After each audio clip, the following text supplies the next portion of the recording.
আজকে দেখতে পাচ্ছেন হাটে মারামারি লাগে গেছে। পেঁয়াজ একদমই কিনা বন্ধ করে দিয়েছে, 1 টাকা দাম বলছে না। ওখানে কি জানি একটা হয়েছে, আসলে অতটা বোঝা যাচ্ছে না কেন কি হলো।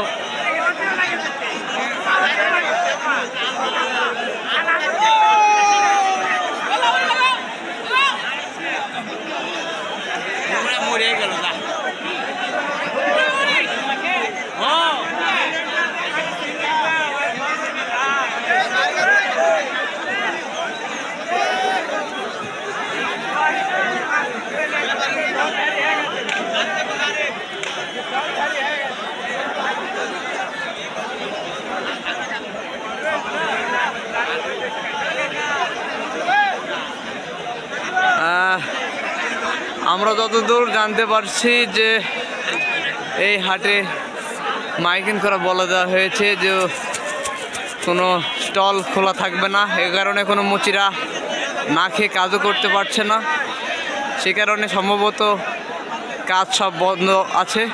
পেজ ঢেলে নেওয়ার মানুষ নাই, ব্যাপারে এই কারণে কোনো পেজ কিনতে পারছে না। দেখছেন আপনারা পেজ সব কীভাবে সবাই নিয়ে নিয়ে বসে আছে।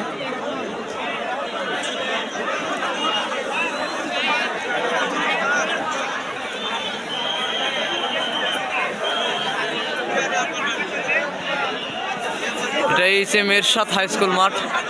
এখানে 42 কেজি মন ধরা হয়, বিভিন্ন জায়গাতেই 41 কেজি মন ধরে, এখানে 42 কেজি। তারপরেও কৃষকেরা সঠিক দাম পাচ্ছে না পেঁয়াজের।